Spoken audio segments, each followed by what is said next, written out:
Peace. Good evening. I'd like to welcome you back to another edition of the Foul Playland. As always, I am Sir Foul Player of Brooklyn, New York City, Vietnam, whatever have you. I wanted to talk about what I would consider one of the craziest days, like politically, for me personally. As far as you guys know, I keep track of a lot of these things geopolitically, political news. Yesterday, low key was one of the most high strung days in that vein. As far as for me, I think for a lot of people too. I mean, political talk or the political discourse online, that shit is whack. You usually get things shaded into one direction, whether liberal, conservative.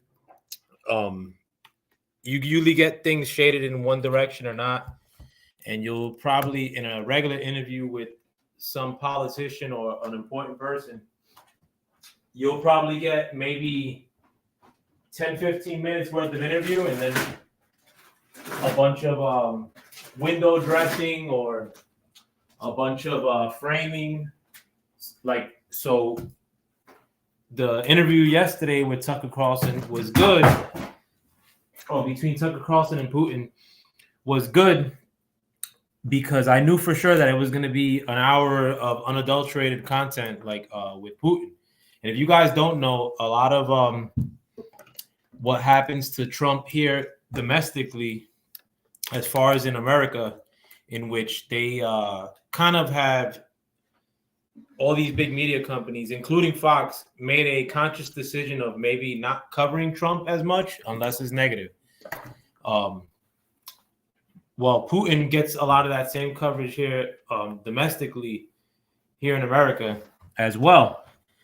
So I mean, I may have heard Trump speak in the last year or so, like on a regular major media outlet, a couple times, 3 times maybe, like this past couple years. I mean, this past year. And I'm sure it's not because Trump turning him down necessarily. I'm pretty sure Trump is just saying, listen, I probably want some sort of input on the editing of this video, which I'm pretty sure Putin did the same thing. Like, he had probably final say of what would probably be presented or edited, whatever have you. Oh, and salute Mark Nash, please. If you guys could subscribe to Mark Nash TV, great channel with entertainment, boxing content, political discourse, all sorts of things. Great grab bag shows. One of the shows I actually listened to many nights. But I didn't want that same thing happening with a Putin interview.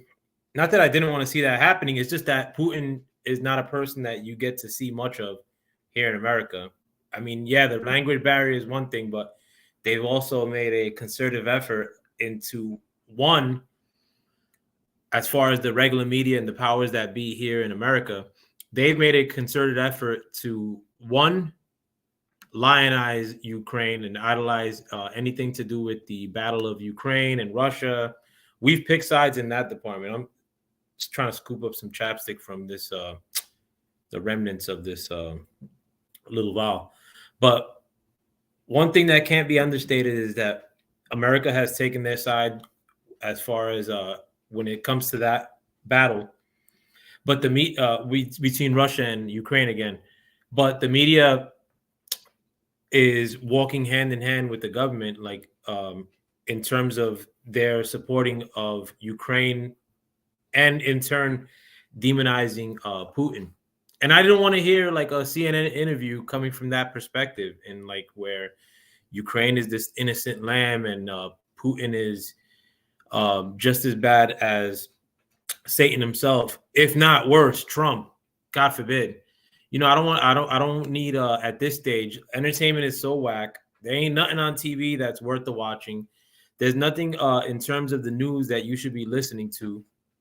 They've been wrong on every count. They've been wrong on whether you should be drinking the tea or not to beat the super flu of a couple of years ago. They were wrong on that.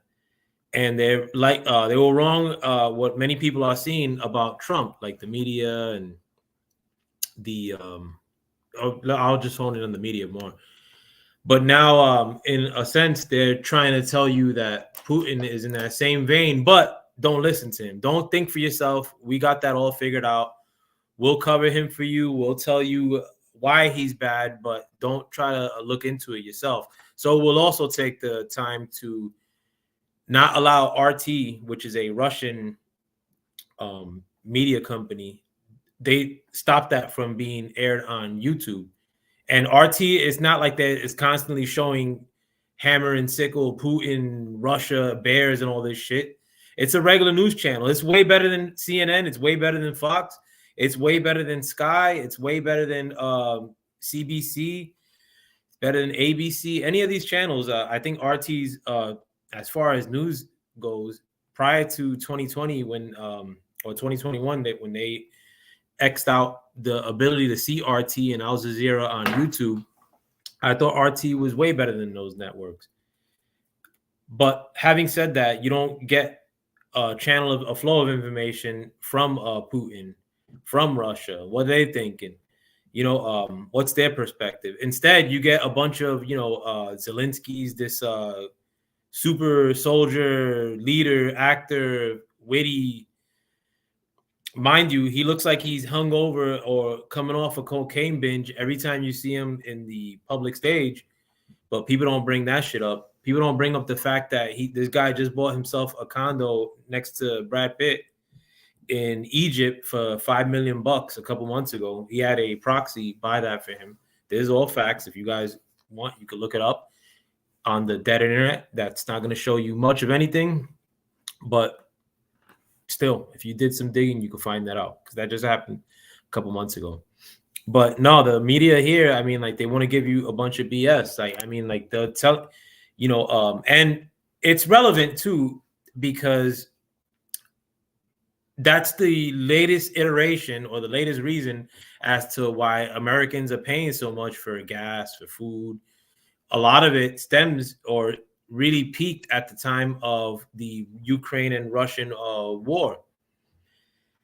And a lot of the money that the U.S. is sending to Ukraine is also weakening the dollar, in addition to raising prices on everything here domestically.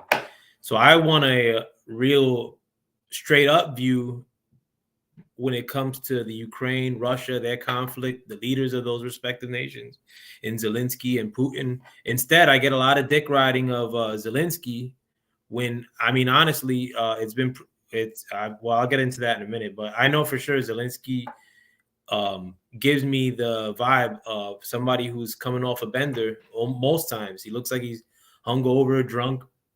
Damn, these lights are bright as shit. I'm going to have to cut my camera so that I could adjust them. But they give you the inclination that Zelensky is this flower, saint type person.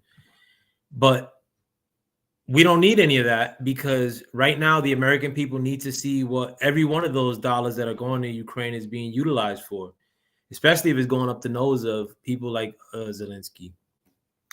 Especially when you consider that a couple of years ago, maybe right before this conflict started between Russia and Ukraine, Ukraine was considered the most corrupt country in Europe, one of the most corrupt countries in all of the world.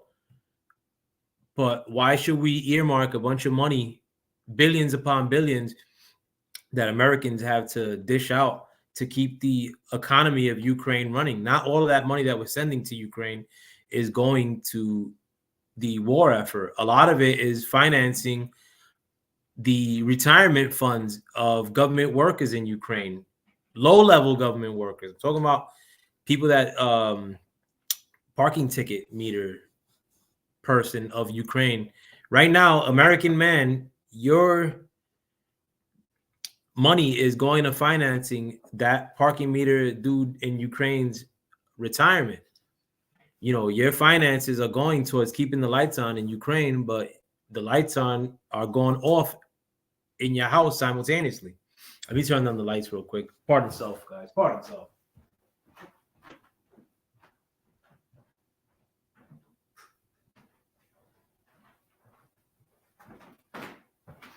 Much better. But So I want to know everything about that situation. I don't want window dressing. I don't want like for you to convince me as to why my money's going over there, because if the choice is mine, both those countries could go, both go to hell. I don't give two shits about Russia or the Ukraine in terms of my dollars. Like, I don't want my money going anywhere. I want my money to stay in here domestically, particularly in my pocket. But the media has made a conscious choice of they don't care whether you believe them or not at this stage. They just want to propagandize you about the super flu, about Ukraine, about Russia, about Trump, and bad for the media because it's falling apart in their faces. Like, more and more people are coming to the media less and less. More and more people are going to YouTube in spite of YouTube being censored. Your boy's getting censored, played on YouTube as we speak. Present day, right now, YouTube is throttling Surf Out Player of Brooklyn's content, but we're still here. We're still growing in spite of all that. So, I want to thank you guys again for helping me achieve that. But the job is not done. Share this video, like this video, and comment as much as you could, please. It helps rivet up the algorithm. But let me move on. As far as the crux of the interview, and leading up to the interview, there was a lot being said about Tucker being a puppet of Putin. You actually had Hillary Clinton come out the day of the interview without knowing what the content of the interview was going to be, stating that Vladimir is a Putin puppet, and similar to the accusations that she said about Trump, which ultimately weren't true. When it came to her accusations of saying that Trump was a Putin puppet, in addition to when her campaign paid Fusion GPS to come up with the Russiagate story with a outside entity that was based out of the UK, a story that was proven to that story actually through special investigation, the special investigation of Durham, ended up being true. The Trump accusation of Russiagate being a hoax that was actually paid for by the Hillary Clinton campaign is 100% true, proven. But still, you have somebody who's in Hillary Clinton who's been known to use the Putin puppet moniker wrongly, coming out from political retirement or to get ahead of the interview between Biden and Putin so that she could preface the theory that Tucker Carlson is this outside agent, when that's not true. Some of these people, I'm not going to preface that. I'm not going to say any of that. But so you had a lot of the liberal media freaking out too. They were busting gears, with all sorts of shit, all sorts of CNN saying that they had offered Putin an interview since his invasion of Ukraine, or since Russia's invasion of Ukraine, and that Putin has denied them. CBS leveled the same thing. Which I'm glad he didn't go to those outlets for the same reason I said before. I didn't want a highly edited interview from a world leader of a country that's fighting another country right now. I didn't want all that. I'm glad he waited, and I'm glad he did it with Tucker Carlson and on the Tucker Carlson's platform.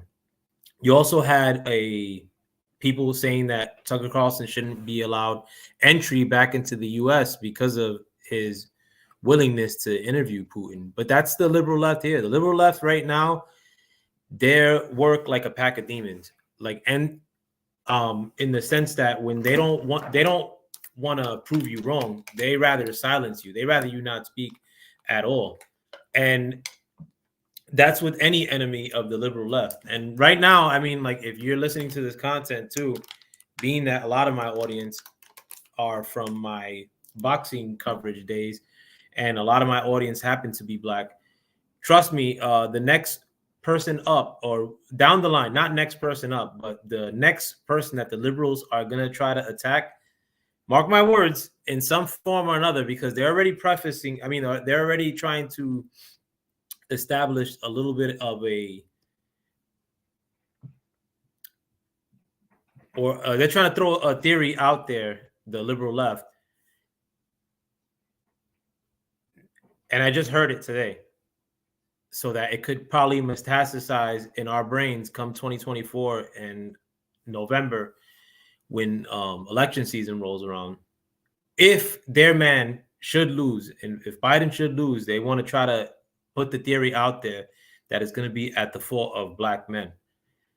That's my that's what I think that they're going to try to roll up with in the future, and make anonymity, or try to throw the black man under the bus should Joe Biden lose. Like, they don't want to make it seem like Joe Biden is doing a terrible job. They don't want to make it seem that black men are being supplanted in the workforce by undocumented men that are coming from foreign lands. No, they just want to make it seem that black men are failing, or they will make it seem as if black men are failing or have failed should Joe Biden not get elected. None of the fault falls on the DNC, the Democratic Party, the liberal policies that are alienating everybody with the brain. But that's for another video, I guess. But let me get back to the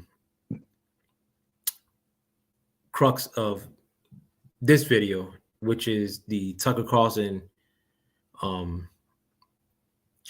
Putin interview. Actually, too, before I even get to that, I just want to let you guys know that in the title of my video, if I remember it correctly, I don't know what I put on my title. Oh yeah, Tucker Carlson Joe Biden interview, press conference, Dementia and Special Counsel. Because the bigger part of the video, I mean, honestly, or the part that I'm more ready to talk about was and I should have started off with this, was that while that interview was happening, or while that interview between Carlton and Putin was released, Joe Biden actually made a impromptu press conference. Joe Biden, if you guys don't know and you're not from this country, as far as Joe Biden's relationship to the media, that's a softball questions. You know, they handle Joe Biden with kid gloves.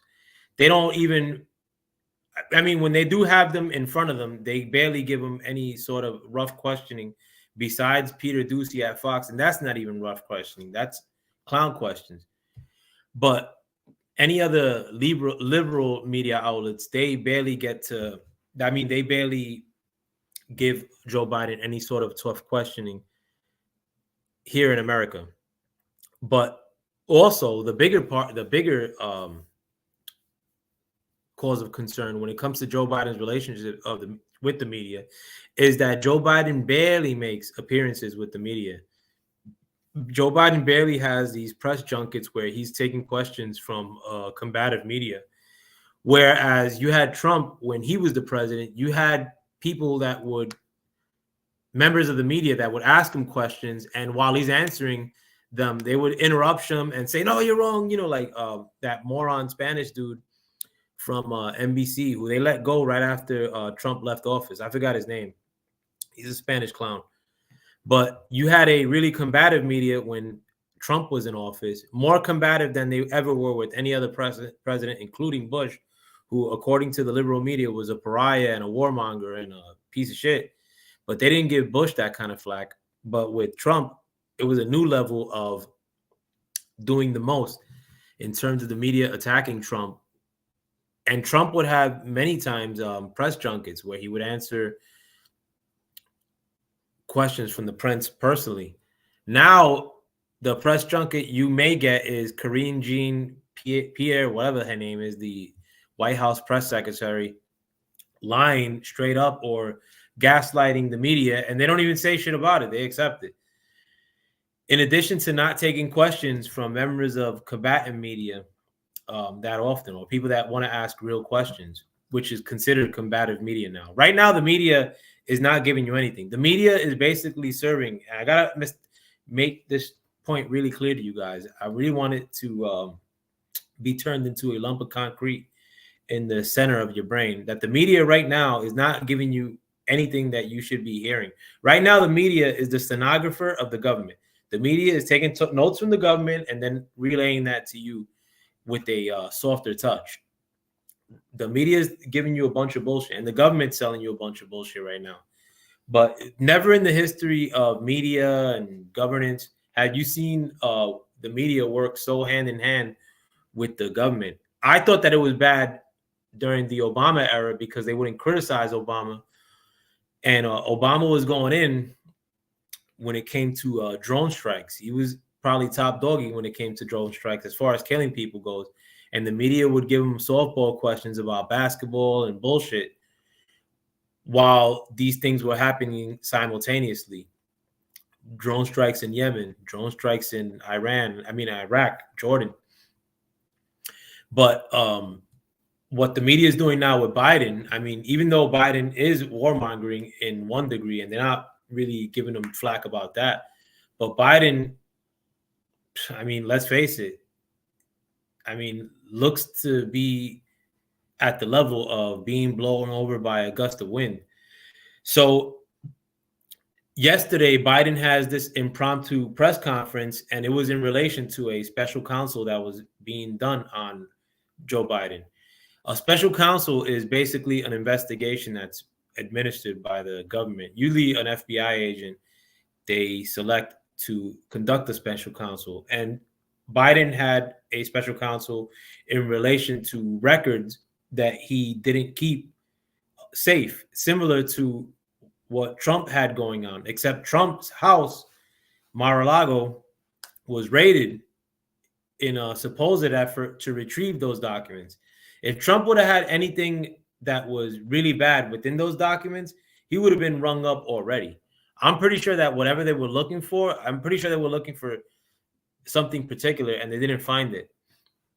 So what you get from that raid at Mar-a-Lago in terms of the press is a bunch of photos that look like BS, like a bunch of photos that say secret folders that hold secret information, just laid out perfectly, like on the rugs and all this stuff. It looked like the people that somebody laid those things out so they could look worse than they were, but they're not telling you what's within those folders and why they're bad and why Trump should be in trouble or why an ex-president's house should be raided by the FBI, which is unprecedented. Why was it necessary? The only reason why it would be necessary was because the contents had to be that bad. But if the contents were that bad, Trump would have been in jail. Be honest, guys. Like with the way governance and the media is going right now, Trump would have been a pariah in the media because of that Mar-a-Lago thing. And that Mar-a-Lago thing seems to be dying out. But also, Trump should not have been raided. Just going on a regular precedent, like of what happened with past presidents and whatnot. Shouldn't be doing all that. But in Joe Biden's case, with documents that he had misplaced or took out from wherever and brought them to his house in Delaware, he also brought some to a office that he had in Chinatown, D.C., also had some at the University of Pennsylvania, where he was being paid for not showing up for a teaching job. Never taught one class at the University of Pennsylvania.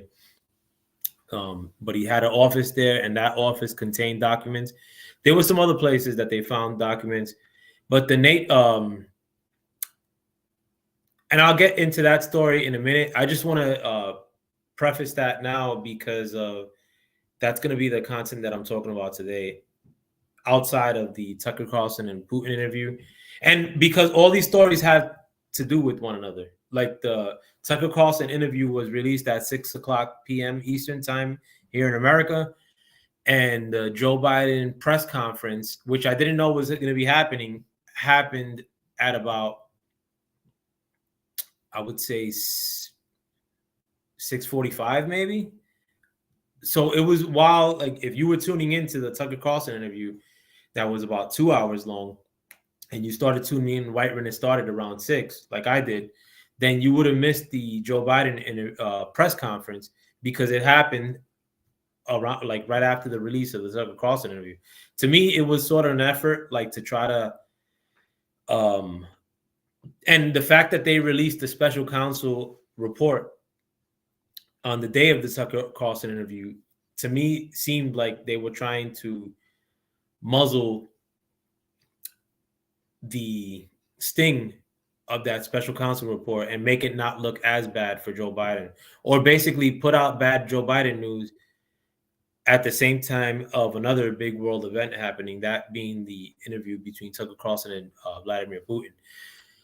The other thing, if you guys haven't heard, in Joe Biden in that press conference said a few lies, in addition to mistaking, having a little bit of a dementia moment.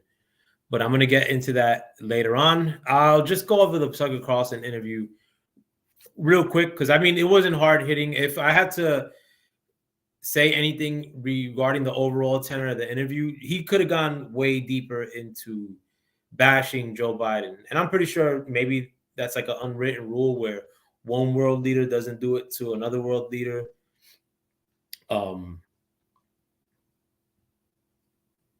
And I mean, it really didn't seem like something reminiscent of what Putin would do, knowing how he gets down, like from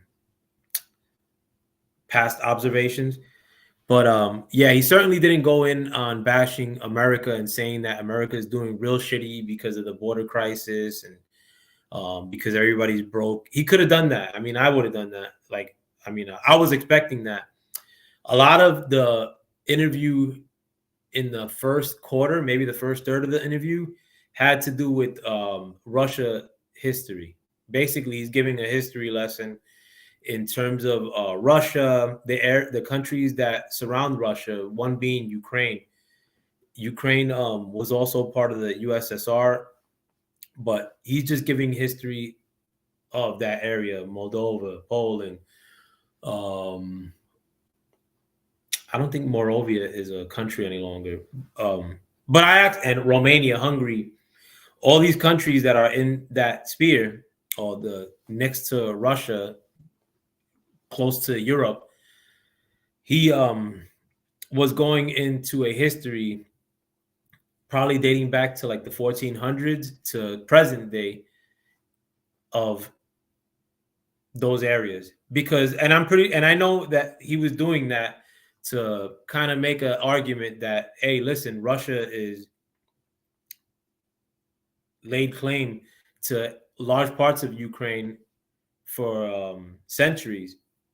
I mean, and he was going in on that for quite some time. So he basically went from 1400s or 1600s to present day. Pardon, guys. Sorry, guys.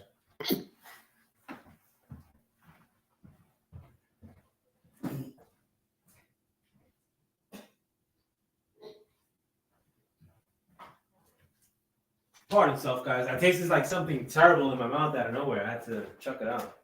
But he was going into that history from probably early Rus tribe period till today. And it's basically a lot of that, because Russia's, I'm not going to go into that history lesson with you guys. But if you guys don't know, Russia controls like the Black Sea, or their only port into the Black Sea, like, which is where most of a large part of their navy is, which the Black Sea pretty much connects them to the water of the world. It's their only port of water for the most part, with warm water. But Russia main port is for all intents and purposes in Ukraine, like in Crimea, basically. So I mean, like they've had Crimea formally since 2012, but they've had it even before that. I mean, they deboed Crimea because their navy's in Crimea, and they think that the Black Sea, in essence, is theirs. But he's basically trying to illustrate that, listen, like, these areas are sort of ours from Jump Street, if you go back into history. Now, is that notion that he's contending true? I don't fucking know. And I like the history of that area. I've always liked the history of like Wallachia and Michael the Brave, their beef with Mehmed the Third, like, or when they would beef with the Ottoman Empire. I've always loved that history. And he's actually right, because in a sense, in that those areas, the land of Ukraine particularly, would change hands many times. But that's more for, I guess, people that of that region like to contend, because there's people in Ukraine now, a large part of Ukraine, that speak Russian, that consider themselves Russian. The area that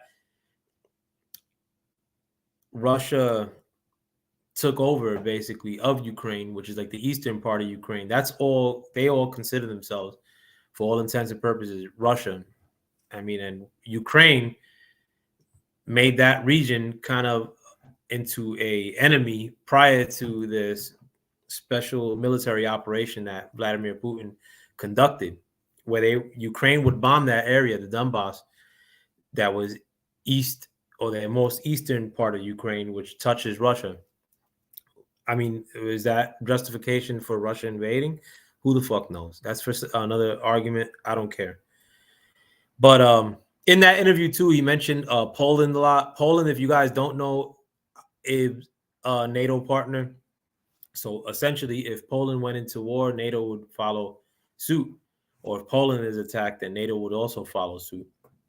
But one thing with Russia and Ukraine is that Russia does have a lot of people living in Ukraine that consider themselves Russian and that are sympathetic to Russia.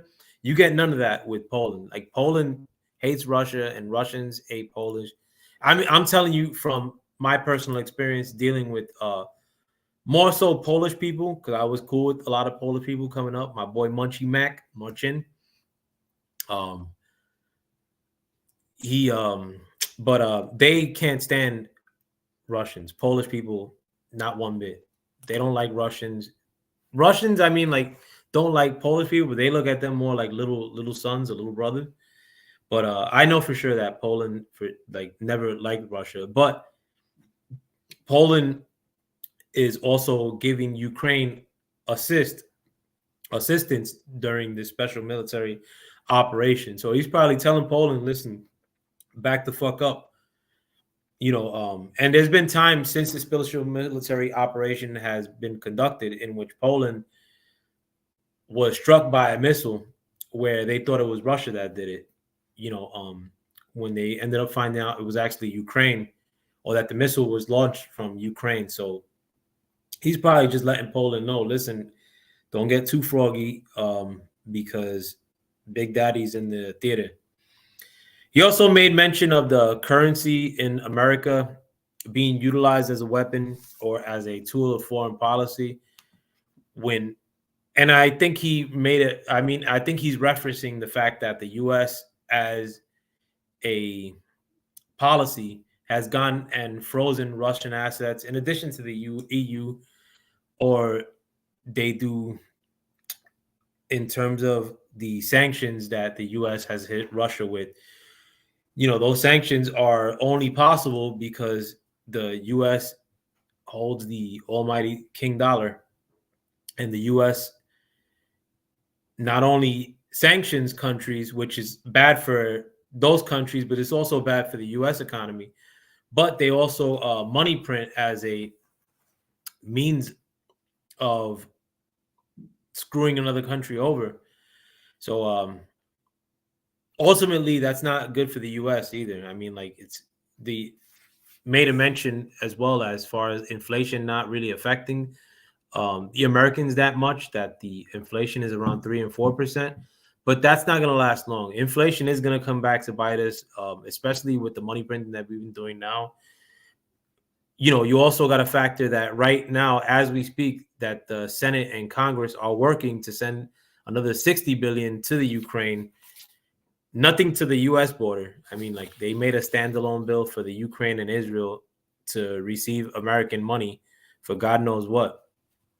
They could both fuck off. If it's between bread being $1.29 rather than $1.59, or fucking Ukraine, Russia, and Israel sinking into the ocean, I'd take the latter.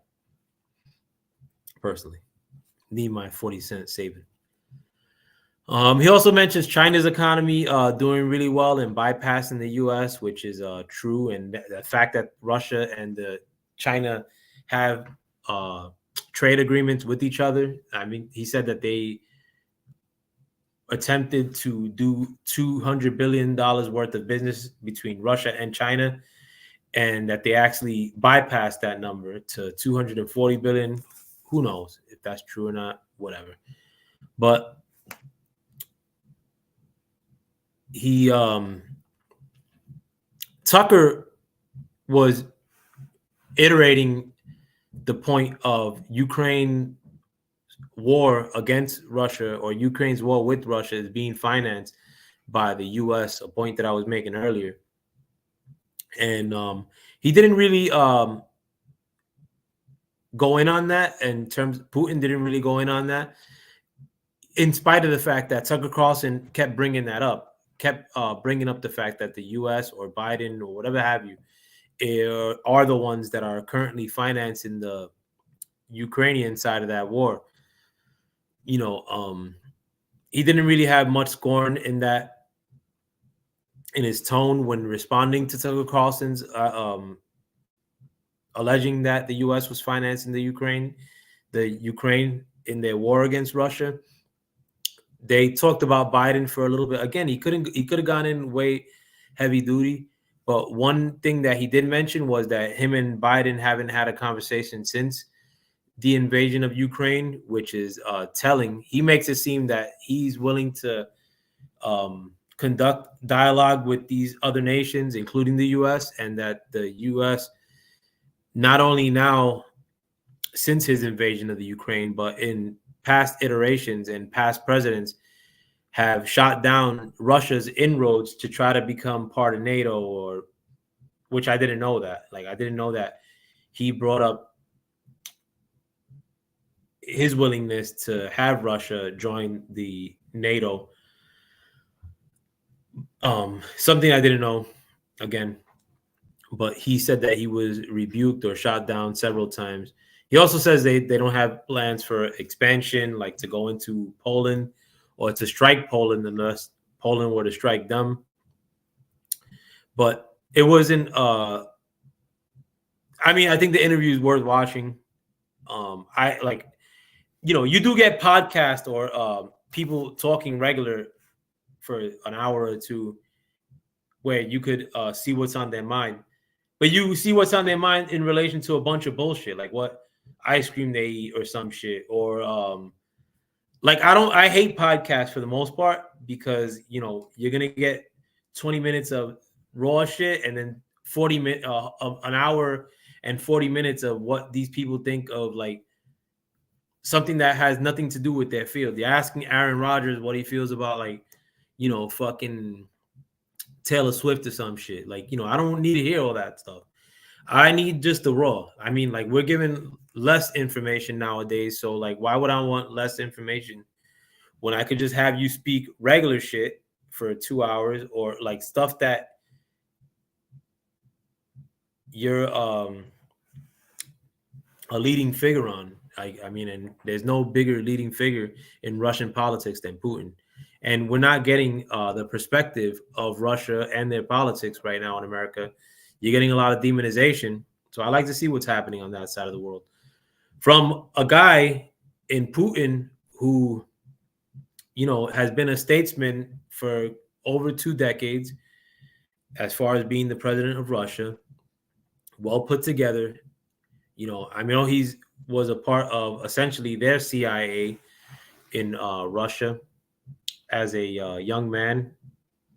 I mean, he mentioned that as well. He mentioned the fact that Tucker Carlson tried to join the CIA, and that he was thankful that he didn't get accepted.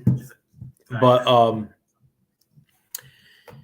you know, Putin is knowledgeable when it comes to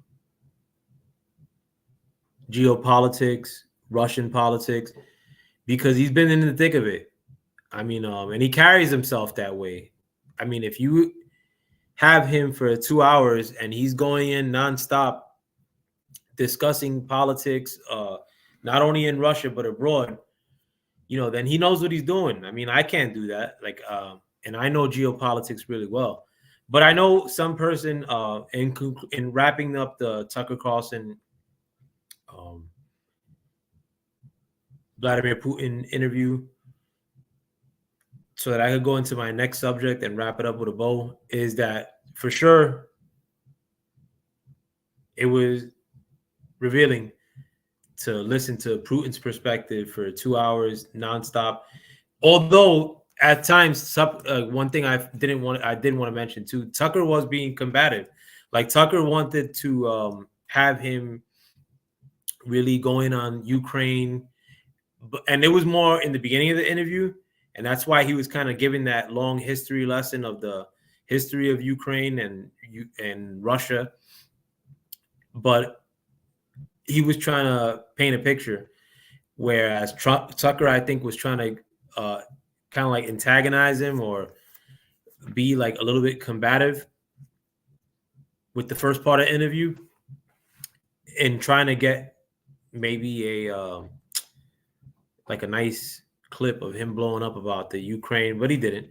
But it goes to show, like, the kind of statesman that he is. He's well put together, he's measured, he could speak for 2 hours, whereas Joe Biden, not only does he get treated by the American media with kid gloves, but he's also managed to make a fool of himself when he does get in front of the camera. And yesterday was no different. Again, and moving on to my next story regarding the special counsel with Joe Biden. If you guys don't know, I mean, I'm going to read a New York Post article regarding some of the things that were, I'm going to see if they could give bullet points as to some of the juicy things that, and I actually have one here, and it is a New York Post article. Again, just to preface this, so I being 100% candid, the New York Post is, quote unquote, a conservative newspaper, but I didn't want them to. The reason I didn't go with a liberal publication first, I am going to read a liberal publication regarding this report, but the reason I didn't want to read a liberal publication first is because I want the nature of what they found in the special counsel to be front and center. And I'm going to read some of the stuff now. And this is Joe Biden's classified documents probe report. And it reads, Special Counsel Robert Hur determined that President Biden willfully retained and disclosed classified materials after leaving office as vice president in 2016. The records kept by Biden, including documents on military and foreign policy in Afghanistan, as well as other national security and foreign policy issues. Here is a long 138-page report, the actual report. It also said Biden kept classified documents in part to assist with writing of his memoirs. According to the report, Biden told a ghostwriter in 2017, in a 2017 conversation, that he had just found all the classified stuff downstairs. Despite the findings, Hur's 388-page report recommended that the president not face charges. See, and this is where I say that the conservative media are just as bad, if not worse, than the liberal media, because it said that President Biden shouldn't face charges, but it's not saying why. And basically, and I'm going to read that too, is that the special counsel, Robert Hur, found that Joe Biden was, actually, no, they talk about it here. The special counsel noted that Biden would likely present himself to a jury if he were to go to trial as a sympathetic, quote, as a sympathetic, well-meaning elderly man with a poor memory if he were to face trial.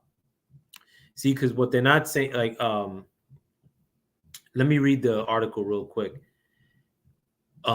President Biden willfully retained and disclosed classified materials, Special Counsel Robert Hur found in a bombshell report released Thursday. Though Hur recommended against criminal charges, in part because a jury might well view Biden as an elderly man with a poor memory. Biden flouted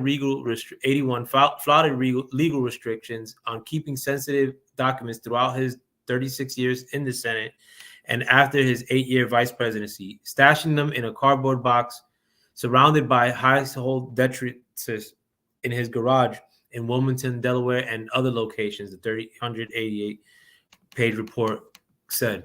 Investigators even uncovered a recording of Biden confiding in his ghostwriter, Mark Zwinitzer, in April 8th of 2017, 3 months after leaving the vice presidency, that he still had official records because, quote, I didn't want to turn them in, sounding similar to former President Donald Trump, who faces 40 criminal charges and up to 450 years in prison for resisting handing over documents after leaving the White House in 2021. And I'm going to pause there because what Trump did, Trump's only been a political figure as the president of these United States.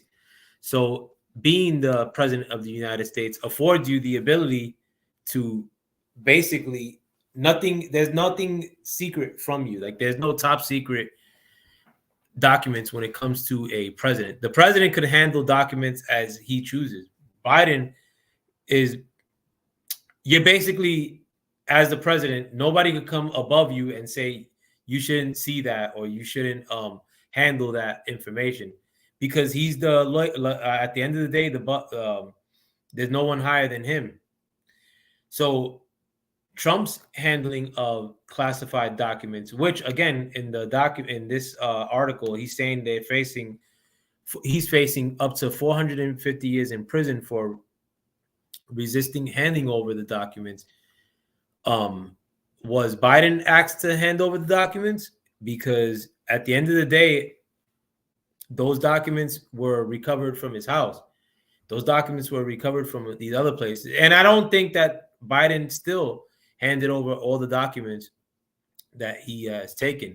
But also, a lot of the documents that Biden took were from his time as vice president, when he's not the final say. Obama was the final say during that time. A lot of the documents that Biden took were during this time in the Senate. As the Senate, he's not top dog neither. So Trump could be facing 450 years of prison for a document containing, we don't know yet, because if it was that bad, they would have told us, while Biden is not being pressed for criminal charges because the special prosecutor feels that, again, he's an elderly man with a poor memory and a jury might view him that way.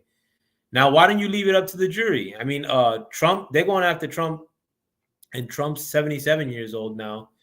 Biden's 81 years old. So these people are basically within the special report saying that Biden's basically not recalling a lot of it. Well, actually, I'll keep reading the argument. Maybe they can word it a little better than I can. Zawitzer, Biden's ghostwriter, also told Hur's investigators that he deleted some audio files of Biden after the special counsel investigation began and was aware of the probe when he did so. I'm not going to say much of the percentage. I'm not going to say how much of the percentage it was my motivation, the writer said, according to the report. And that's also sus too, because he's destroying information in spite of the fact that Biden was being probed. Biden was being told, like, listen, turn in all your shit, or we're looking over all the secret information and documents that you have. But you have this ghostwriter for seemingly no motivation, destroying some of that information that's supposed to be under this probe. Had Trump done that, like, what would have been of him? A dozen official documents were determined to possess information that still quantifies as top secret, as was material from 10 handwritten notebooks and 2 note cards kept by Biden. Some of the additional documents contain secret or confidential information. See, and that's a big no-no, like SCIF or secret confidential information material should remain in SCIFs. There's certain areas within government facilities where you could view and discuss these kinds of information. But as you guys could see here, some of the material was stored in this garage in a closet. You know, SCIFs are usually 5 layers of protection at least, which is one guy in the physical protecting it, in addition to being stored in safes that are within other safes that are at times within other safes, not in no crusty garage in Delaware. A dozen official documents were, and if you guys don't know, Mar-a-Lago, Trump's residence, actually contains a SCIF, an area where that information could be stored and discussed. I'm not going to say how much of the percentages, a dozen official documents were, we read that already. Authorities also found information in the notebooks that remains classified up to the top secret level and includes sensitive compartmented information, including from compartments used to protect information concerning human intelligence sources, were basically probably the identities of human confidential intelligence sources. They're showing other pictures where the documents were found. I don't know what this is. It's a closet containing these classified materials. Big no-no. Also, a box that contained classified materials that were pertaining to Afghanistan, shown in this box. And I'll get to the more juicy part of this special counsel report, and it's perhaps most damaging to the president. Hur, a former Maryland U.S. attorney, suggested that jurors would not hold Biden liable for his actions on account of his perceived mental decline, even though he is seeking a second 4-year term in November. And this is a quote from Mr. Hur. At trial, Biden would likely present himself to a jury, as he did in our interview of him, as a sympathetic, well-meaning, elderly man with a poor memory, the report says. These are some other documents. I just want to hone in on that last part. When Biden sat for questions with Hur's investigators on October 8th and October 9th, he presented himself as confused on many points. Though the White House has regularly maintained the chief executive is mentally fit for office despite similar public errors. Read that again. When Biden sat for question with the special investigator on October 8th and October 9th, he presented himself as confused on many points. Though the White House has regularly maintained the chief executive is mentally fit for office despite similarly public errors, and the fact that he's also running for a second term in that same office. Biden did not remember when he was vice president, forgetting on the first day of the interview when his term ended. If it was 2013, when did I stop being vice president? He asked. And forgetting on the second day of the interview when his term began in 2019, am I still the vice? In 2009, he asked, am I still the vice president? The report says. He did not remember even within several years when his son Bo died, May of 2015. And his memory appeared hazy when describing the Afghanistan debate that once was so important to him. Among other things, he mistakenly said he had a real difference of opinion with General Carl Eikenberry, when in fact, Eikenberry was an ally whom Mr. Biden cited approvingly in Thursday of 2000 in his Thanksgiving 2009 memo to the president. So they're basically saying that Biden has forgotten large parts of really important dates as it relates to his presidency, his time as a politician, vice presidency. And, you know, at the same token, how much of the liberal media right now is saying that Biden shouldn't run because of his age? You may start getting a little bit of that now. And a large part of me thinks that the deep state or the power players in DC use this opportunity to finally throw that argument in the air of, hey, listen, Biden is too old. Let's start to hone in on the fact that he's lost on stage most times, forgetting important shit other times. You know, being that the deep state or the liberal do control the media, now we could give the media this story of Joe Biden being forgetful and having dementia. Maybe they told the special prosecutor himself, listen, if he's one of their cronies, the special prosecutor, that is, because if you go back on his history, that is Robert Hur, he's not the most saintly dude. He's another rat. I mean, or he's involved with people who are ratty within the DC. You know, he's in the club, if you will. But maybe they told him, listen, like, make sure you emphasize the obvious, what people are already seeing, which is that Joe Biden is going through what looks to be dementia. He's forgetting important dates. He's lying and having to be corrected after he makes a speech because something he says wrong or something he lied about. But maybe the liberal left, the DNC, the deep state, is done with Joe Biden and is finally coming to that crux in the road of, hey, listen, we can't really carry this guy for much longer because he looks like a jackass given the opportunity. At some point, he's going to probably have to debate Trump on a debate stage. Trump doesn't look like he lost a step. Biden never really had it and has lost a marathon worth of steps. You know, maybe now is the time where we could switch him out for somebody else.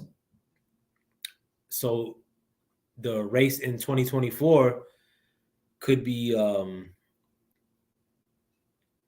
more even. I'm going to say that nicely because, I mean, I can say a lot more things about that, but I'm not. You know, at some point, I mean, I'm going to bring this party into another platform. I'm still going to do videos on YouTube. I mean, because I think this is the biggest platform, and if I want to shepherd people into somewhere else, I got to go where most ears are. But at some point, I can speak about these things a lot more candidly, and I don't gotta dress around certain subjects. But as it relates to Joe Biden, could the fact that this is all being brought out now, the fact that Joe Biden is old, or the fact that Joe Biden's mental faculties are dissipating, could the fact that you're finally getting a little bit of an inkling of that 4 years into his presidency be a signal that, listen, the powers that be are done with Joe Biden and they're going to try to get somebody else? I certainly hope not. I want the liberal media to have to be dragged down into whatever depths that Joe Biden's character takes them into. I mean, and we're just getting the beginning stages of that, because those documents that were found elsewhere, I mean, I understand if they were all in Joe Biden's house per se, but the fact that they're in several locations, and the fact that Joe Biden, if he is going through some sort of memory loss, but what if he doesn't know other places where he stored information? So we're just getting the beginning stages of this in many ways. Again, I'm just starting to see now the media sort of turning on Joe Biden, but we haven't got there yet. And I'm actually excited by that prospect, because my prediction is that Joe Biden will win the election in 2024. And it's going to be fun for the media to have to explain that. I'll put it like that. But I want to go over Joe Biden's press conference. It's about 12 minutes. I'm going to stop at some points. And this is his press conference, again, that happened during the time in which Tucker Carlson's interview with Putin was first released. And this is Joe Biden addressing the press in relation to the special counsel. Trying to make this chat disappear. Again, I'm going to stop it in some point, discuss it together. If you guys don't know, too, I mean, that's probably one of the better examples of Joe Biden walking to and from any, and it still looks messed up. But he should be coming within the next couple seconds. Let me say a few things before I take your questions. As you know, the special counsel released his findings today about their look into my handling of classified documents. I was pleased to see he reached a firm conclusion that no charges should be brought against me in this case. This was an exhaustive investigation going back more than 40 years, even into the 1970s when I was still a new United States Senator. The special counsel acknowledged I cooperated completely. I did not throw up any roadblocks. I sought no delays. In fact, I was so determined to give the special counsel what he needed, I went forward with a 5-hour in-person interview over 2 days on October the 8th and 9th of last year, even though Israel had just been attacked by Hamas on the 7th and I was very occupied. It was in the middle of handling an international crisis. I was especially pleased to see special counsel make clear. And Joe Biden has that tendency of making it seem like the stuff he's going through takes precedent, or like the stuff he's done or accomplished is so laborious and so sacrificial of him. Like he's mentioning the fact that he had to simultaneously meet with a special counselor while the attack from Hamas to Israel happened. Like, and big fucking deal. You're the president. Here, the stark distinction and difference between this case and Mr. Trump's case.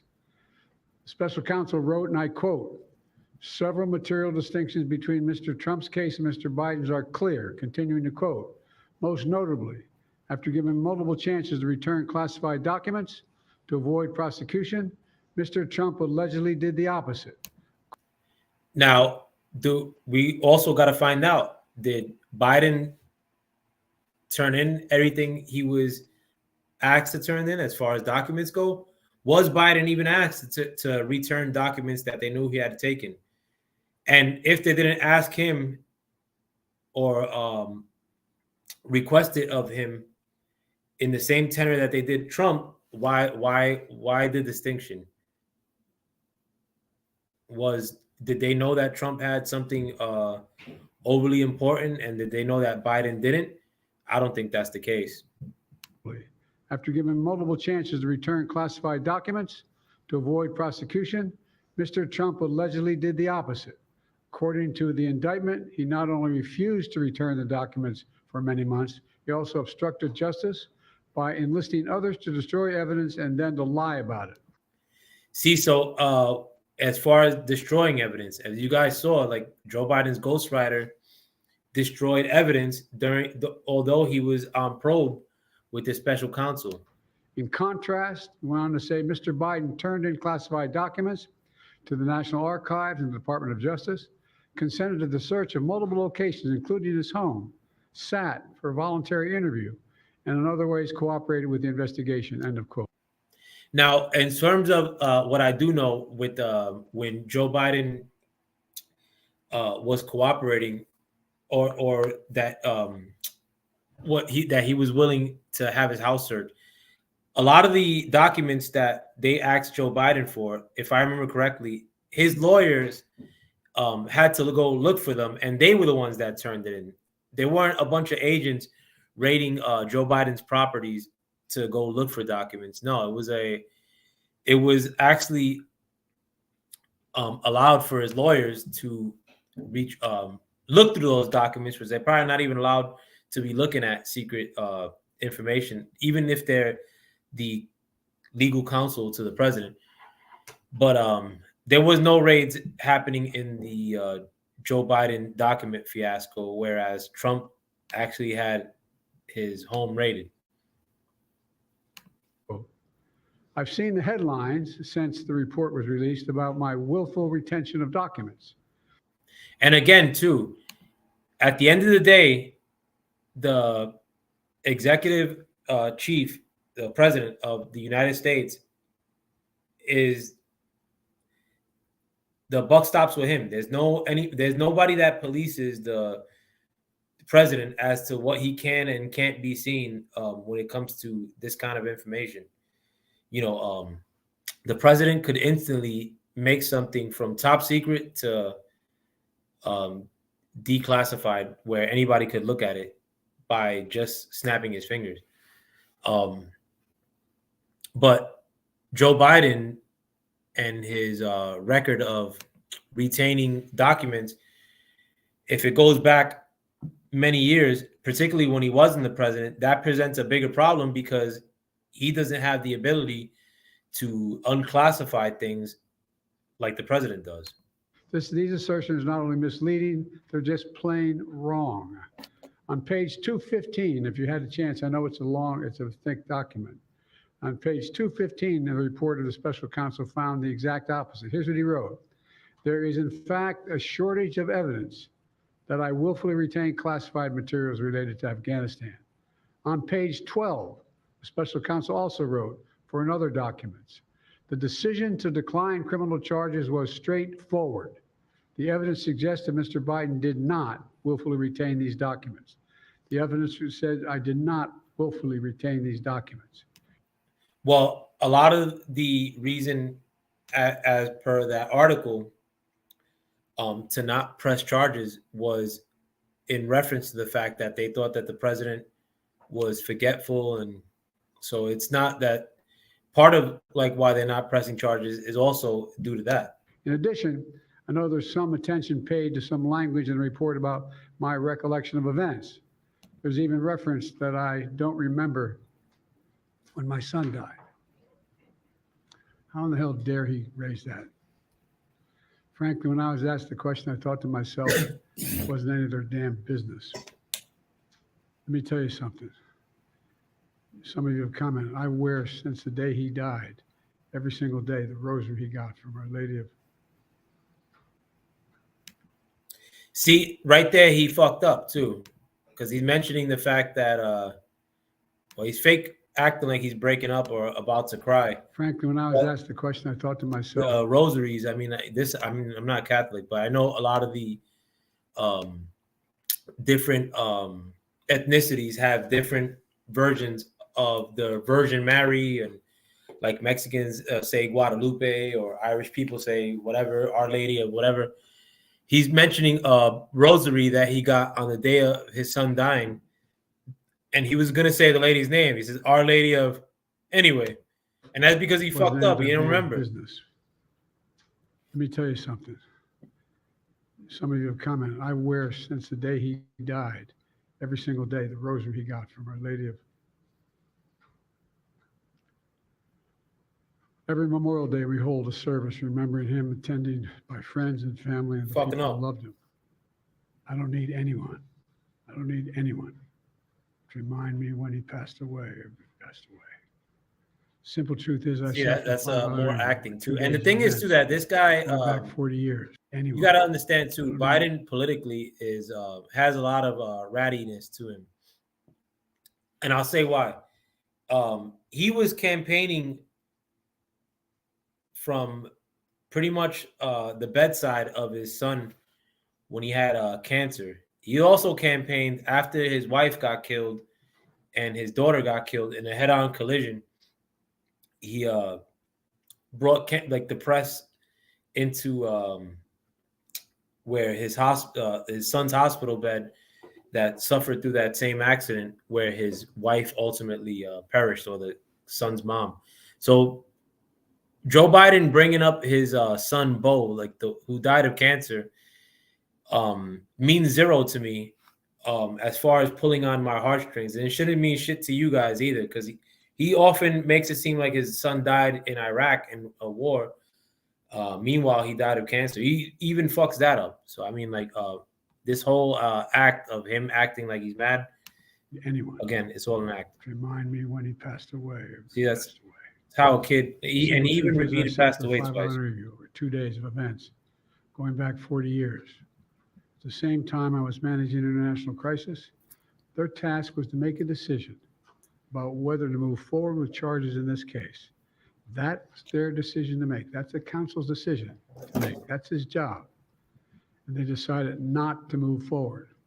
For any extraneous commentary, they don't know what they're talking about. It has no place in this report. The bottom line is the matter is now closed. I'm going to continue what I've always focused on, my job of being President of the United States of America. Now, thank you, and I'll take some questions. President Biden, something the special counsel said in his report is that one of the reasons you were not charged is because, in his description, you are a well-meaning elderly man with a poor memory. I'm well-meaning, and I'm an elderly man, and I know what the hell I'm doing. I've been president. I put this country back on its feet. I don't need his recommendation. It's totally How bad is your memory, and can you continue as president? My memory is so bad, I let you speak. That's supposed to be like a joke, and he made another point here I want to bring up. I'm an elderly man, and I know what the hell I'm doing. I've been president. I put this country back on its feet. I don't need. See, and he's saying that he's an elderly man, and he helped put this country back on its feet. I mean, seriously, guys, like, could we talk candidly? Let me stop sharing the screen, like, for this. So I want to look at you in your eyes. Like, can we talk candidly? Even if you hate Trump, like, at your deepest core, and even if you embarrassed yourself by saying you're riding with Biden, or if you don't vote for Biden, you ain't black, or many of the dumb shit I heard in 2020 at this stage of the game. Even if you're the staunchest Trump hater, you gotta admit the country's doing way worse in 2024 now than you could probably ever recall. If you thought that they were racist Trump supporters ruining the whole country, I mean, where those guys at now? Where they be at? Like, I mean, like, who's fucking up the game right now in the country? I mean, that's top down. That's the guy sitting in the office and his migrant cohorts that are the biggest source of complaint from Black America all the way to Hick KKK Indiana America. So stop fronting. And nobody will tell you they're doing a smidget better in 2024 than they were in 2020. Everybody I see from a past life or that I run into either gives me a vibe of somebody who's extremely broke to the vibe of dopehead, recent like drug experimenting because of desperation vibes. But I don't see many people crushing it like I did in 2020. I knew a lot of motherfuckers in the hood everywhere that were doing really well in 2020, that were crushing it, that just started investing. 2024, not so much. 2024, you'll be lucky to split a can of beans with your family. Let me keep going, because this is the actual good part where he's answering questions. His recommendation. How bad is your memory, and can you continue as president? My memory is so bad, I let you speak. That's your memory has gotten worse, Mr. President? My memory is not good. My memory is fine. My memory, take a look at what I've done since I become president. None of you thought I could pass any of the things I got passed. See, and that's the success of Joe Biden's presidency. It's passing a bunch of shit that nobody wanted. Basically undoing Trump's stuff, most of it, in relation to the border. Is the border better now or before? is the economy better now or before? Would Trump had allowed Russia to invade Ukraine like Biden did? Let me continue. How'd that happen? I guess I just forgot what was going on. Mr. President. If voters have concerns about your age, how are you going to assuage them? And do you fear that this report is only going to fuel further concerns about your age? Only by some of you. Mr. President, for criminal liability today, but do you take responsibility for at least being careless with classified material? I take responsibility for not having seen exactly what my staff was doing. It goes in and points out things that appeared in my garage, things that came out of my home, things that were moved not by me, but my staff. There's no nobleness from Joe Biden in terms of, the buck stops with me. Now it's which he didn't mention before about his staff fucking up and misplacing those documents. He just mentions it now. The report didn't mention much of that either, about his staff being at the reasoning as to why these documents were misplaced. But would it have been more noble of him to come out and say, listen, the buck stops with me. I take that stuff really seriously in terms of like secret documents and their storage. He said that before when Trump was on the hot seat for the same issue.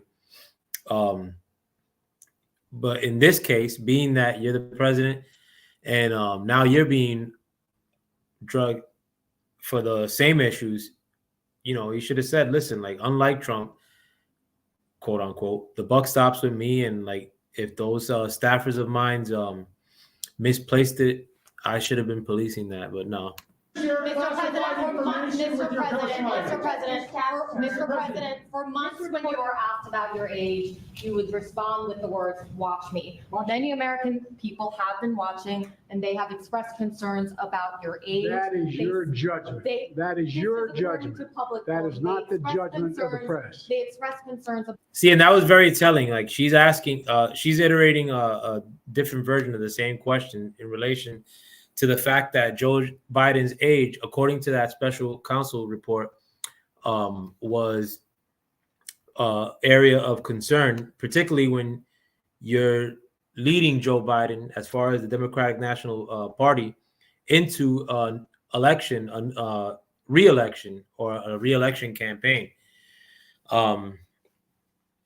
But she says that the media is now questioning Joe Biden's age, and he basically says not all like the media, basically like kind of like telling in the sense that Joe Biden knows that the media since 2019 has been sympathetic, endorsing of him,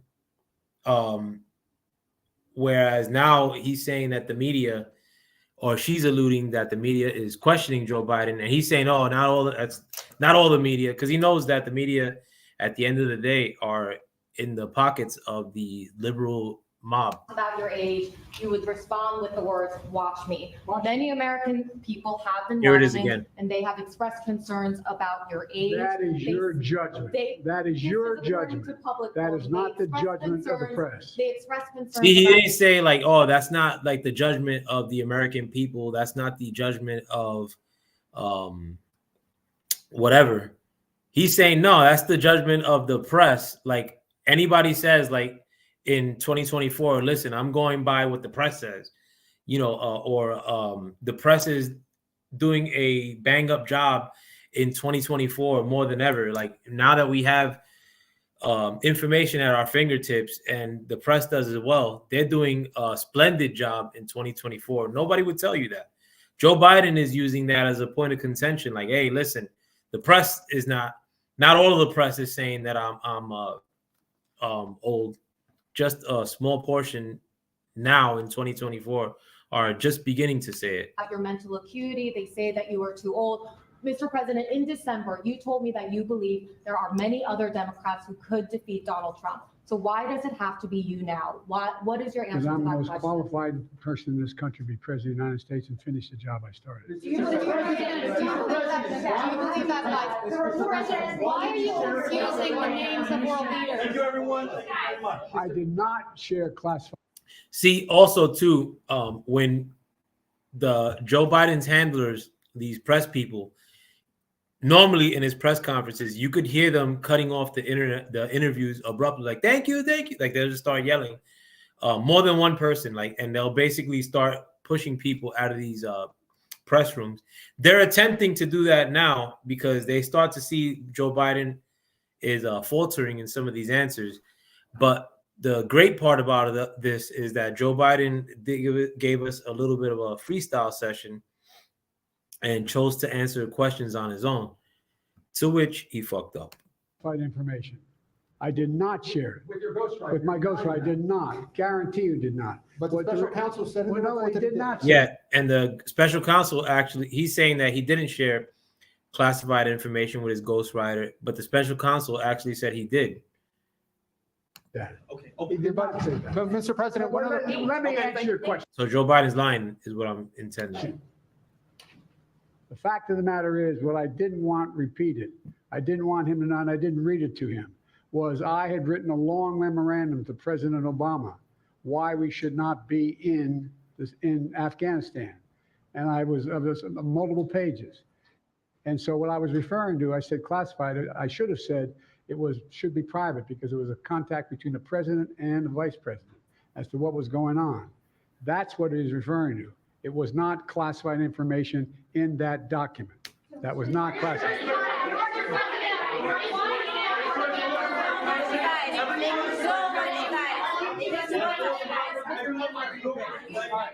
He called on me. When you look back at this incident, is there anything you would do differently now? And do you think that a special prosecutor should have been appointed in the first place in both of these cases? First of all, what I would have done is overseen the transfer of the material that was in my office, in my offices. I should have done that. If I go back, I didn't have the responsibility to that. That was my staff was supposed to do that, and they referenced that in the report. And my staff did not do it in the way that, for example, I didn't know how half the boxes got in my garage until I found out staff gathered them up, put them together, and took them to the garage in my home. And all the stuff that was in my home was in filing cabinets that were either locked or able to be locked. It was in my house. It wasn't out in, like in Mar-a-Lago, in a public place where, and none of it was high classified. Didn't have any of that red stuff on it. You know what I mean? Around the corners. Mar-a-Lago is Trump's house, if you guys don't know. So he's full of shit on that end. Also, too, when he's talking about the stuff, the folders with the red around the corners, usually in government offices or in the military, they store secret information in an envelope that says classified with a red rim around it. When Trump's house was raided in Mar-a-Lago, you saw some envelopes like that, but you could find those envelopes. Doesn't necessarily, like, those envelopes could be empty at times, like and I've seen them in which times that are empty.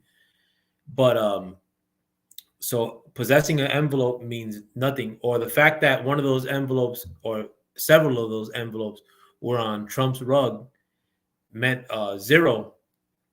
And that's what he's mentioning here. Like, they weren't damning pictures of Biden with red envelopes strewn on a rug. Sure, there wasn't any of that. But what's more damning is that they didn't show, because you don't know what was in the contents of those boxes. And they're telling you straight up that some of the contents in the box were actually top secret confidential information, which is way worse than anything that Trump did in relation to Mar-a-Lago, because they're not telling you the nature of what Trump had in Mar-a-Lago at all, with the exception of the fact that they raided him. None of that. And so I wish I had paid more attention to how the documents were being moved and where. I thought they were being moved to the archives. I thought all of it was being moved. That's what I thought. Now, what was the last part of your question? Whether a special counsel should have been appointed in this case and in the case of your rival president, former I president. think a special counsel should have been appointed. And the reason I think a special counsel should have been appointed is because I did not want to be in a position that they looked at Trump and weren't going to look at me, just like they looked at the vice president. And the fact is they made a firm conclusion. I did not break the law, period. Thank you all very, very much.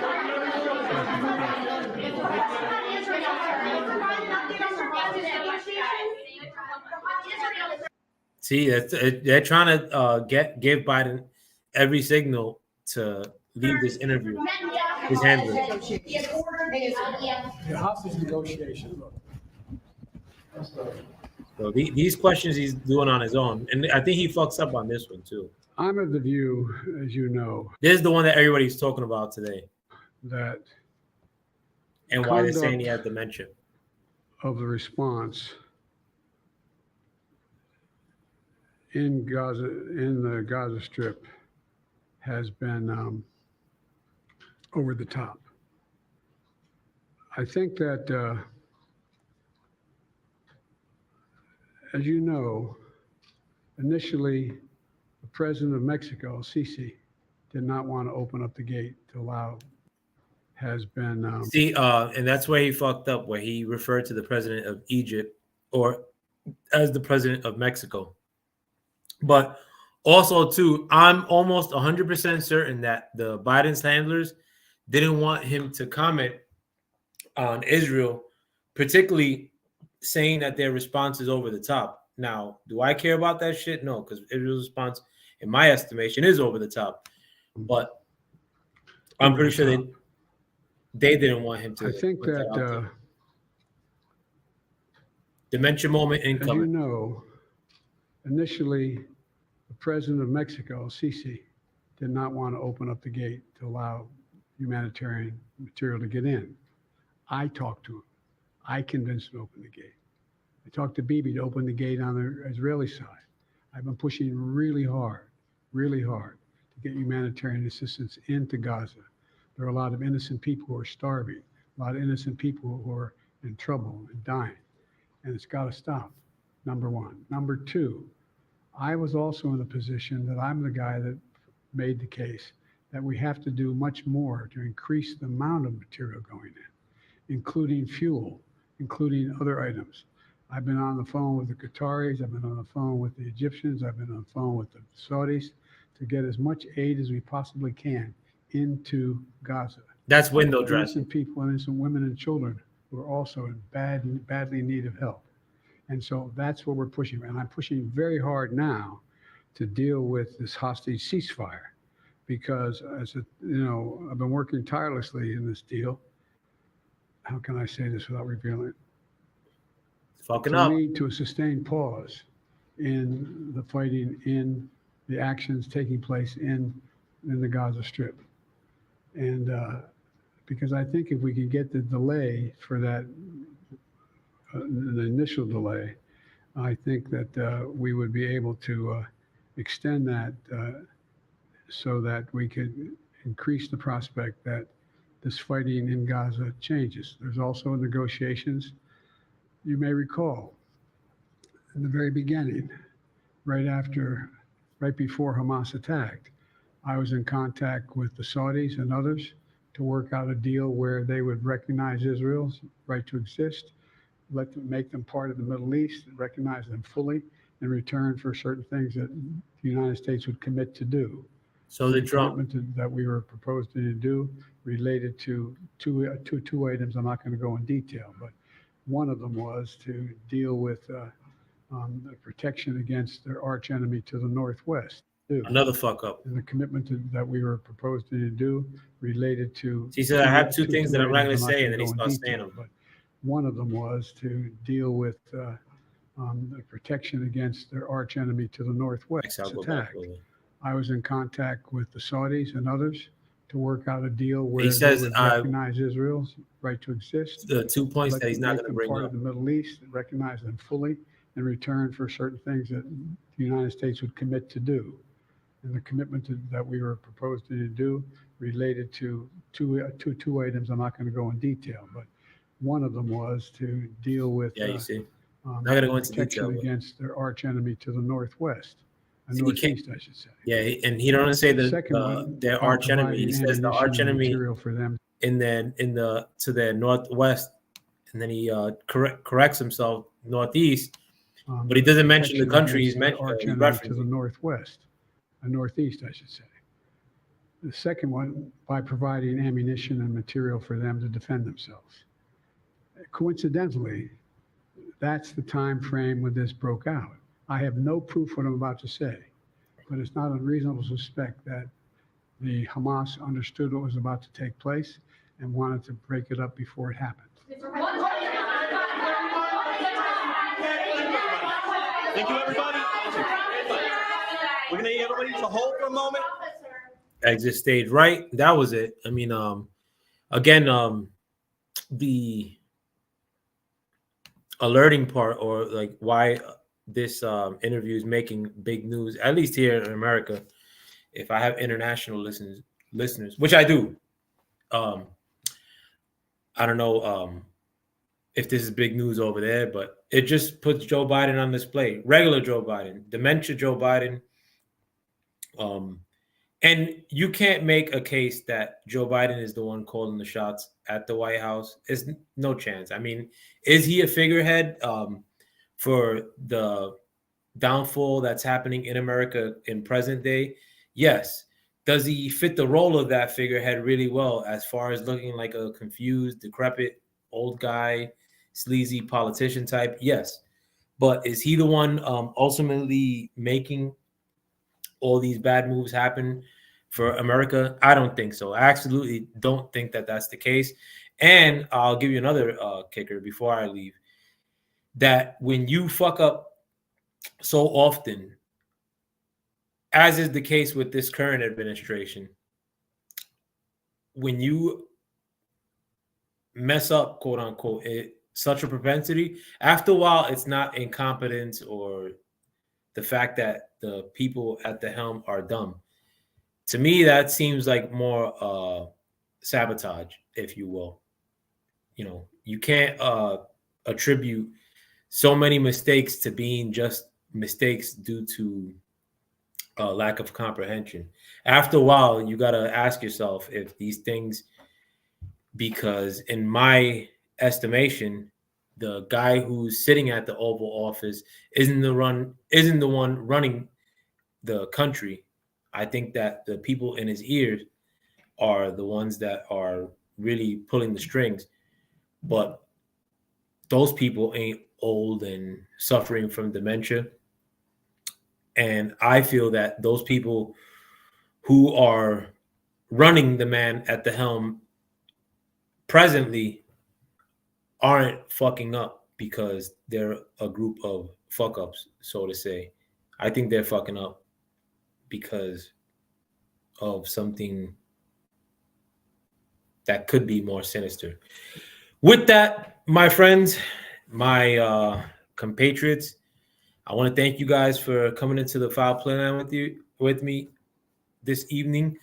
I have 6 people watching. I've only had one comment and that was from my brother Mark Nash. I want to thank you for commenting. But anybody who from my past boxing videos that's afraid because of some of these LDBC cats looking at you funny style.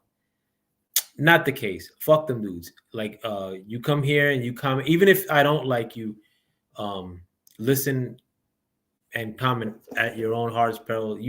I have no anonymity with you. I have no drama with you, with any of these fools. They're insignificant ultimately.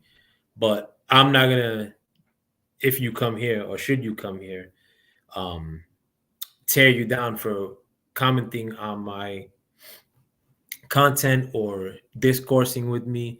Even if you insulted me in a past life, if you want to talk as a regular person while you're viewing my shit, I mean, you're more than welcome. I'm not gonna stop you from.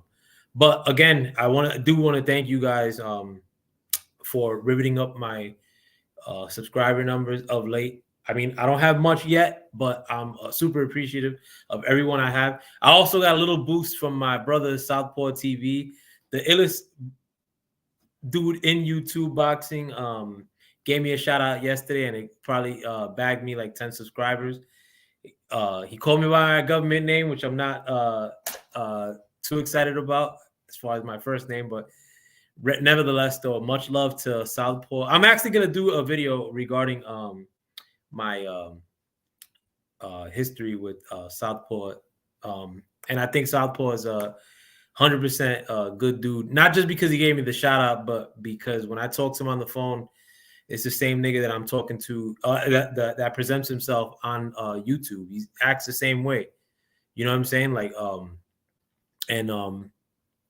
he's not like never got the inclination that he was putting on an act. And the reason I got along with him so well, like, was because it just seemed like a regular cat from my hood in Sunset Park, you know, a Goonie. Even though he's from Chicago, and he's a Latin cat too, you know, like I like Latin cats in my vein, as far as that aren't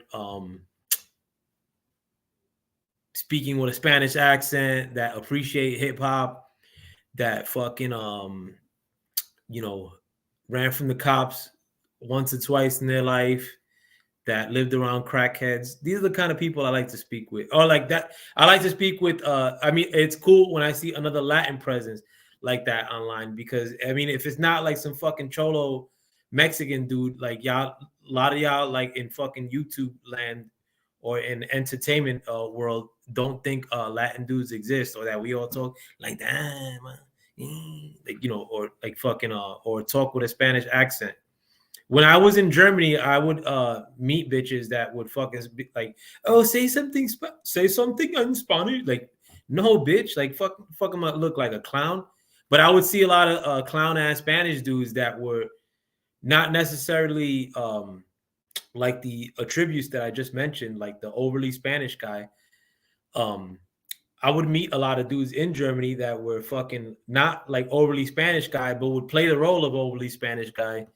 Like when they would go out, like fucking acting like they were like Ricky Martin or some shit. I would also meet a lot of bumpkin black dudes from like Iowa or some shit that would try to play the role of gangster in Germany too, and that was also hilarious. But nevertheless, I mean, as far as Latin voices, I like the representation that I grew up with, as far as fucking Latin cats that were in the hood amongst fucking not just Latin cats, but black dudes and fucking you name it, Dominican cats that were in the hood that don't speak like fucking like they're on some orderly shit. But big ups to Southpaw TV, and 100% appreciate the shout out. But more importantly, big up to you, who you the anonymous viewer who comes to check out my ramblings. And again, I do appreciate that it's happening more frequently now, and that my numbers, in spite of YouTube algorithm clobbering me, and in spite of the fact that some of my audience now are probably the people that checked me out in a past life for some of the boxing content I did, still appreciate the fact that you guys are helping me rise up slowly, but still ascending nevertheless. With that, I hope you guys have a wonderful weekend. Super Bowl picks, I could care less about both teams. I hate the Chiefs. I fucking hate the 49ers. I hate I actually like Brock Purdy. I can't stand the quarterback for the Chiefs, whose name I can't recollect offhand. But if I had to pick my winner by talent, I would say 49ers are way more talented. The defensive line is rugged, and they added to that defensive line at the trade deadline. But the NFL gods and the referees, and the fact that they may want to push Taylor Swift so that they could have a big star pushing Joe Biden. I've heard that theory. I do see some fugaziness happening with the referees, if I had to guess. Also, not excited about the fact that Usher is going to be the guy performing. I actually like Usher. Do I think that he's a Super Bowl concert material? Absolutely not. Fucking Super Bowl concert material. I mean, and he's only there because Lizzo was kicked off from being the Super Bowl entertainment this year, which I didn't even know fucking Lizzo made music. That's how bad it is with these entertainers nowadays. There's a ton of people. Like, I heard the name Dua Lipa a bunch of times. I don't know if that bitch sings. I don't know what she looks like. I only know what Lizzo looks like because she's fat. But Usher was the late replacement because Lizzo was involved in a sex scandal where she was making her dancers stick fruits up their ass or God knows what. But Lizzo got canceled in the midst of it, which, I mean, that could only be good. And Usher was thrown in as a last-minute replacement. But if I had to pick people that they should have got for contemporary artists, they probably could have gone with maybe Bruno Mars on his own, but he's not really hot. Like right now, he doesn't have like an album out right now. Actually, no, Bruno Mars did have an album with that R&B dude, but fuck Bruno Mars and fuck these current artists. But why don't they get Van Halen? You can't fucking get Van Halen to do one Super Bowl. Fucking Jump, Panama, like fuck, Running with the Devil. I mean, all you need is 4 songs. Like Jump and Panama are like 2 perfect Super Bowl songs. You can't get no fucking Van Halen.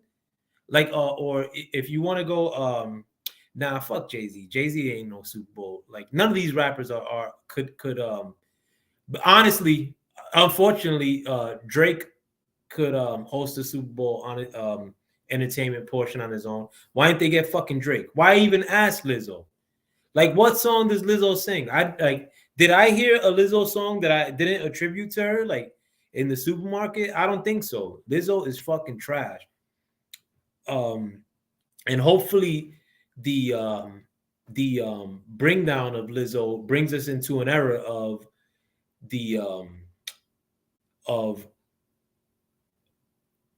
reinstalling of the principle of fat women not being attractive, because they're not. No fucking I mean, thick women are fucking extremely attractive. I prefer a thick broad over a skinny broad any day of the week. I love big tits. I love big asses. I don't like to be crude in saying that stuff either, but it's the truth. But nobody appreciates a big fat woman just because she's fat. I mean, it's always some sick old skinny dude that's in that position.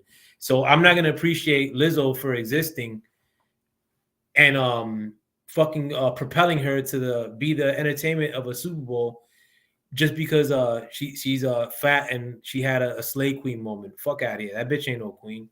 Ugly. One of the Super Bowl performers they could have done though.